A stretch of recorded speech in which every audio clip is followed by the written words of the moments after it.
Selamat pagi para lookers yang saya cintai. Jadi pada pagi hari ini kita akan mencoba untuk menyampaikan sistem pertanian di rumah tangga yang bisa memanfaatkan produk-produk yang merupakan waste atau limbah. Jadi untuk lebih jelasnya, karena sekarang pada fase COVID dan ini di lapangan, saya buka aja masker.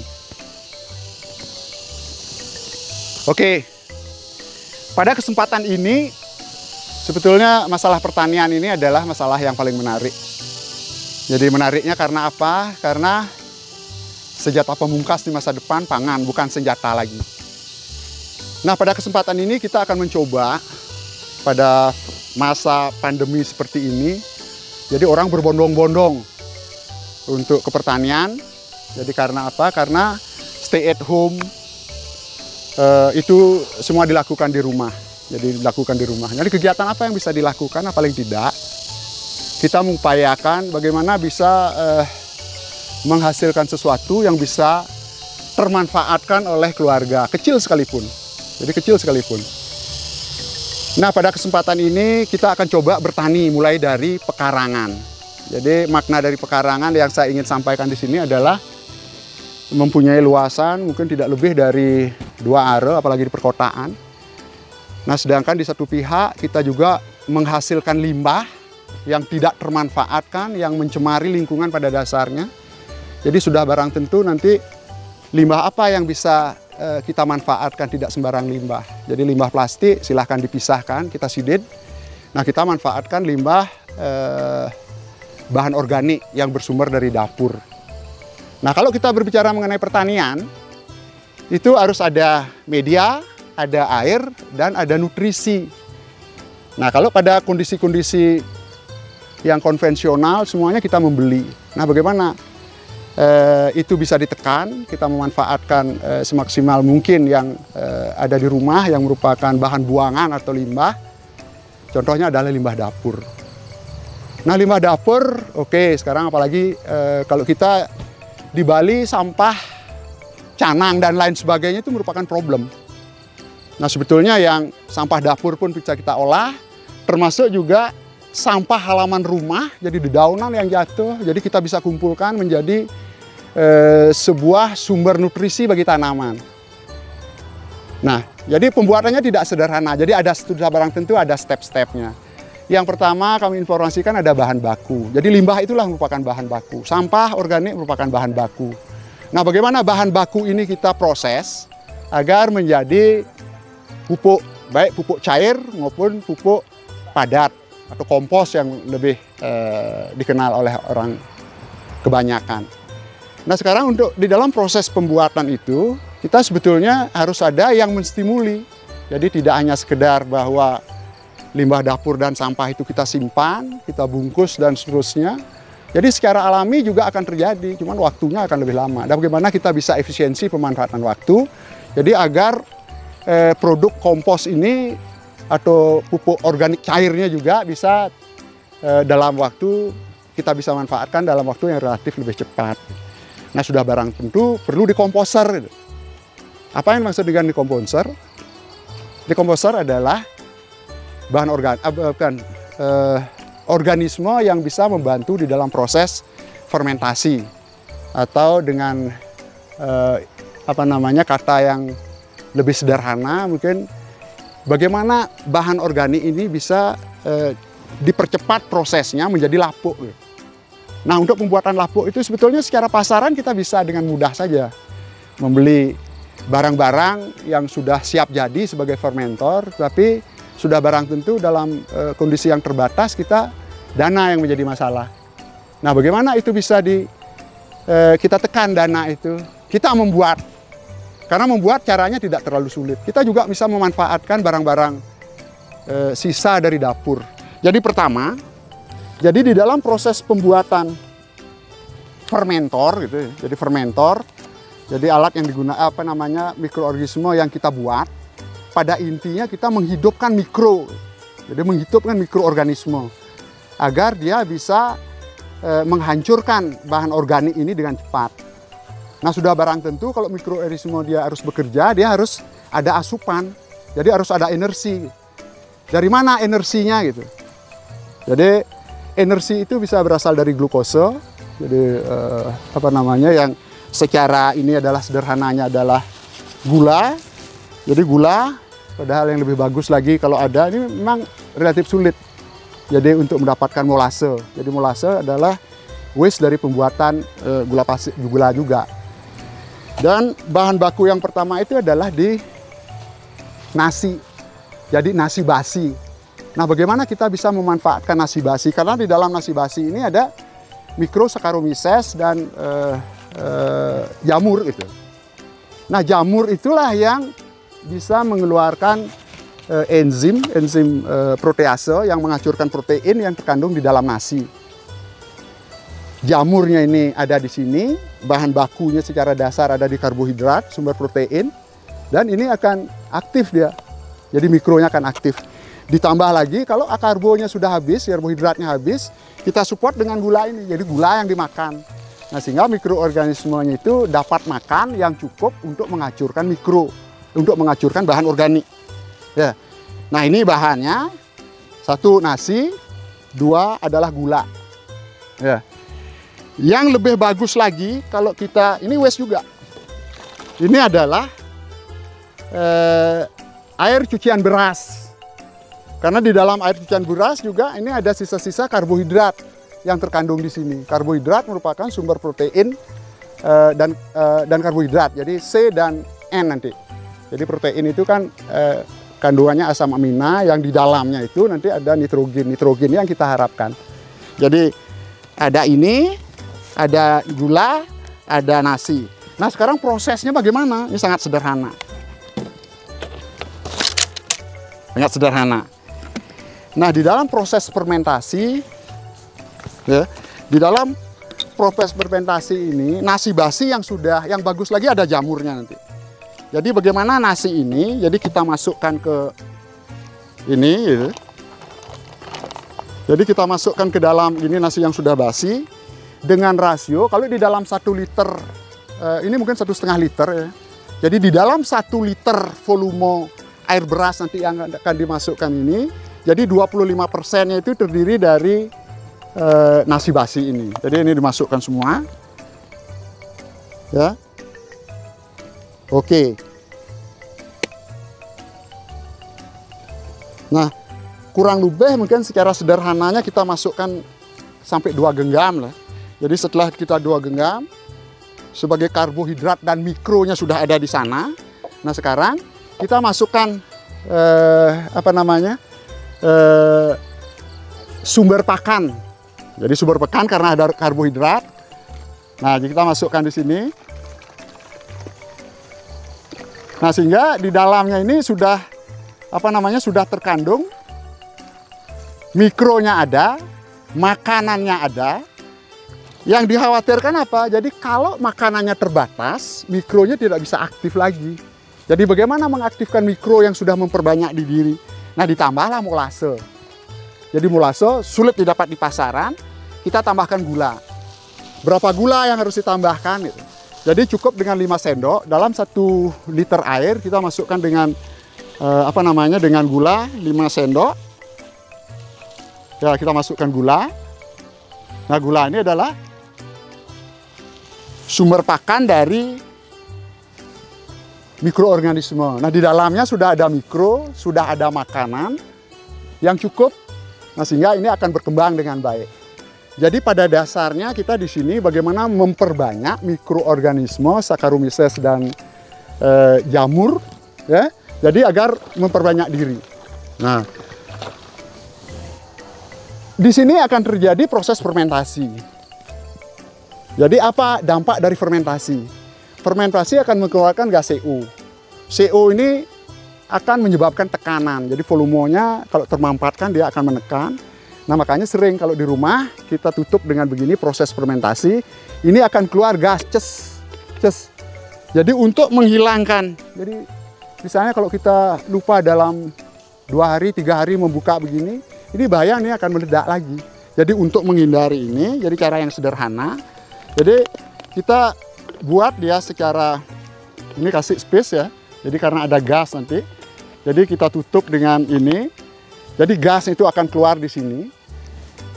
Ini akan menjadi matang kalau tape berbau tape sudah nampak, gas tidak ada akan keluar. Nah, gas ini bagaimana cara membuktikan tidak ada gas? Nah, ini dia. Jadi supaya tidak melakukan pembukaan terus-menerus, kita siapkan botol kecil. Ini akan dibuat juga begini. Yang di sini terutama tidak ada oleh udara yang bolong. Mungkin dengan plastisin bisa, jadi selang, tutup plastisin. Nah, di sini akan tertutup rapat. Gas itu akan keluar. Gas akan keluar melalui ini. Nah, di sini bukti daripada gas. Di sini juga ditutup dengan plastisin. Ya. Jadi gas ini keluar. Di sini akan terjadi apa? Gelembung.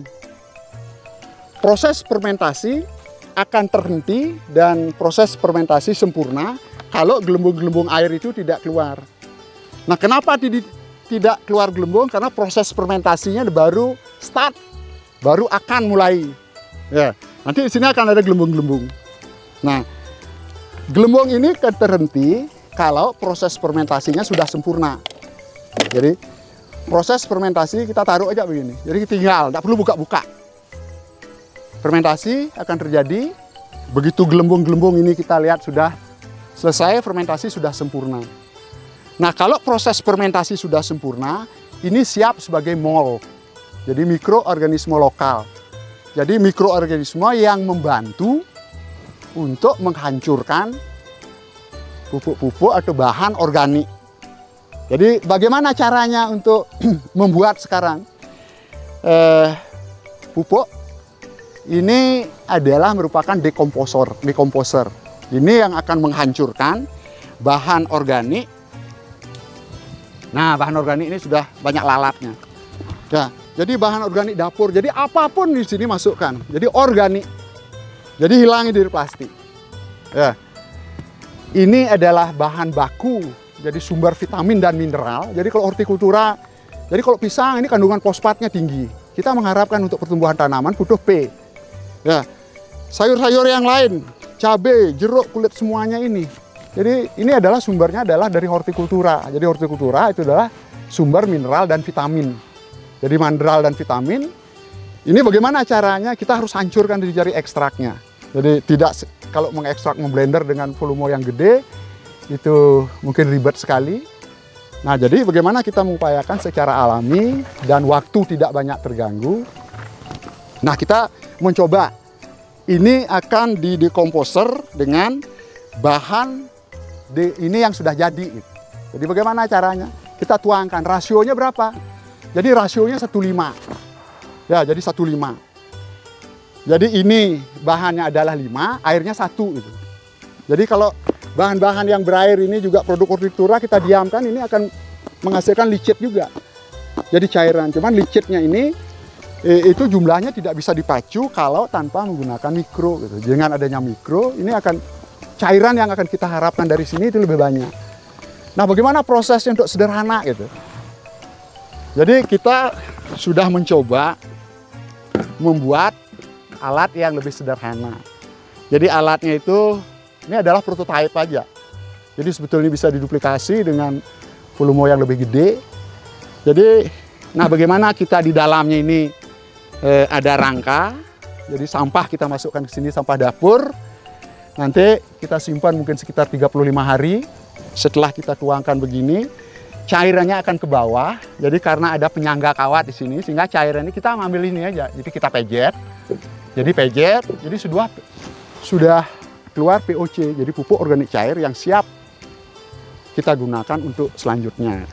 Nah, jadi saya peragakan begini. Ini adalah asli ini. Jadi asli ini. Ya. Nah. Setelah ini masuk, jadi andai kata juga sadek pernah juga sadek. Jadi yang putih. Nah, jadi ini adalah setelah ini melakukan ya, setelah ini kita tunggu mungkin sekitar 6 hari, ini prosesnya fermentasinya sudah terjadi. Setelah 6 hari, gelembung sudah terhenti. Jadi kalau mungkin pada hari kelima dia gelembungnya sudah terhenti, kita bisa manfaatkan. Jadi manfaatkan ini. Ya, jadi setelah 5 hari kita buka, gelembungnya sudah hilang. Nah, kita manfaatkan ini 5, 1,5. Kalau ini 1, bahan bakunya 5. Nah, kalau ini misalnya dia membutuhkan berapa? 10. Jadi kalau rasionya biar bisa 1,5, ya silahkan nanti membuat begininya berapa gitu. Ya, ini kita tuangkan aja. Tuang. Ya, ini udah. Nah, setelah dituang,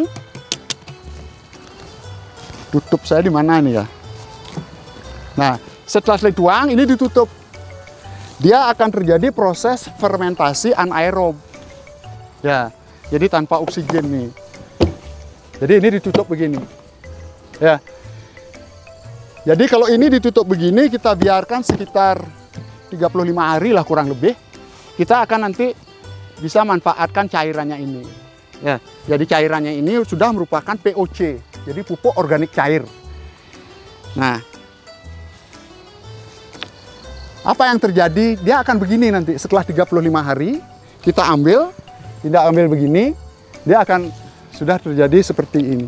Inilah pupuk organik cair. Jadi kita tidak perlu beli NPK, MG, SO4, kalium nitrat, dan lain sebagainya. Ini sudah terkandung. Ya, sudah terkandung. Cuman yang perlu kita sadari semua, kalau kita berbicara mengenai organik, sudah barang tentu kandungannya jauh berbeda dengan anorganik. Tetapi keuntungan dalam jangka panjang, ini adalah kita berpihak kepada lingkungan. Jadi tidak ada mikro-mikro di dalam tanah, jadi mikrobiologi yang ada di dalam tanah itu, mengalami kematian atau terdegradasi akibat dari penggunaan anorganik itu. Nah, organik inilah yang degradable ya. Jadi tidak ada bawa. Dia akan terurai di lapangan, tidak mengganggu mikro dan lain sebagainya. Sedangkan kalau kita bandingkan dengan misalnya ini adalah ini adalah pupuk urea, TSP, KCl. Kita tahu, saya ambil contoh, kalau urea adalah kandungan N-nya 46%. Ya, jadi kalau dalam 100 kilo kita sudah mendapatkan 46 kilo N. Tinggi sekali. Tetapi yang terkandung di sini tidak seperti itu gitu. Jadi karena apa? Karena kandungan-kandungan raw material, kandungan bahan bakunya ini sangat kecil. Tetapi bagaimana cara mengupayakan aplikasi di lapangan nanti? Kita mempersering menggunakan ini gitu. Jadi kalau ini digunakan misalnya pupuk yang begini, digunakan dengan 100 atau 200 kilo per hektar selama pertumbuhan tanaman. Nah, kita menggunakan ini mungkin setiap minggu kita lakukan, setiap minggu. Sehingga untuk memenuhi kebutuhan-kebutuhan daripada tumbuhan. Nah, setelah kita mendapatkan POC, apakah ini kita tuangkan langsung? Enggak. Takut nanti, jadi tanaman kelimpungan. Nah, jadi kalau prosesnya sudah bagus, ya, jadi kita buka, ini sudah berbau tape, tidak ada lagi gas-gas keluar begini. Ini rasionya kalau kita menyemprotkan kepada tanaman apapun, jadi hortikultura misalnya, yang lebih peka, misalnya semacam sayur, cabai, tomat, terung, dan lain sebagainya, kita pakai rasio 1 ini berbanding 15 sampai 20, sehingga konsentrasinya di... Jadi dalam 1 liter ini paling tidak kita menggunakan 15 liter. Jadi dicampur dalam 15 liter, kita semprotkan. Ya, jadi kalau kita melakukan pengocoran di bawah 130 untuk semprot, maaf. Jadi kami ulangi. Jadi konsentrasinya harus lebih rendah kalau dia harus mengenai alat-alat fotosintesis pada tanaman. Jadi kalau disemprot, ini sekali lagi 1 berbanding 30, tetapi kalau dikocor 1 berbanding 15. Kenapa dikocor ini harus bisa konsentrasinya? Jadi kalau konsentrasinya kan lebih pekat ya, 1,15. Jadi karena apa? Karena sebagian besar ini akan dipegang oleh partikel-partikel liat. Jadi ada tanah yang terdiri dari pasir debu liat, dia akan mengikat begitu. Nah, sedangkan konsentrasinya lebih rendah di atas permukaan karena dia langsung kena, boleh dikatakan dapur daripada tanaman adalah permukaan daun. Dan lebih diutamakan lagi kalau melakukan proses penyemprotan, upayakan dari bawah permukaan daun. Jadi nozzle-nya dihadapkan begini dia. Jadi kalau ini lembah helaian daun, jadi nozzle-nya begini. Jadi karena apa? Karena klorofilnya itu lebih banyak di bawah permukaan daun. Ya, jadi dengan harapan apa? Kalau kita menyemprot begini, ini penuh permukaan daun bagian bawah, dia menetes, di sini juga kena di bawah. Nah, kalau yang di bawah ini kena terus, jadi sepertinya semua permukaan. Jadi teknis penyemprotan juga ada. Nah, kita sudah mendapat begini, prosesnya dari ini. Ya, jadi bahan ini dimasukkan, ini adalah fermentor. Fermentor itu alat fermentasi. Ya Luckers, Ini alat fermentasi Luckers. Nah sekarang, ini apakah bisa dimanfaatkan? No. Anda melakukan, punya pekarangan akan mendapatkan sampah seperti ini. Ya, jadi sampah-sampah ini sampahnya, ini baru sampah 2 hari, ada canang dan lain sebagainya, ada daun-daunan. Mungkin kalau ada serasah yang dalam bentuk cabang-cabang begini, ya dipotonglah sedikit, jadi biar bisa masuk ke dalam wadah. Ya. Nah ini masukkan aja yang sederhana supaya tidak membuat begini lagi dan karung goni aja pakai. Jadi karung goni setiap nyapu tuangin, setiap nyapu tuangin sehingga terkumpul menjadi begini. Nah setelah menjadi begini, inilah bahan pelarutnya. Apakah ini dikocor begini? Enggak. Jadi dengan perbandingan 1:5. Jadi airnya 5. Jadi kalau ini 1, kocor lah ini sampai basah. Ikat lagi. Dengan begini kan gampang, tutup dia. Jadi ini kita ingin mendapatkan, dari sini kita mendapatkan POC, ya jadi POC. Dari sini kita mendapatkan nanti pupuk organik padat yang bisa ditaruh di lapangan. Kalau ini membutuhkan plus minus 35 hari, kalau yang begini ini paling tidak 55 sampai 60 hari. Apa jadinya? Setelah 50-60 hari itu dia akan menjadi begini. Nih. Ya, jadi ini macam-macam, masih ada yang susah melapuk dan lain sebagainya karena mikronya tidak bisa memfermentasi batu, misalnya biji jambu, biji mangga. Jadi yang bisa adalah bahan-bahan organik yang memang mudah dihancurkan.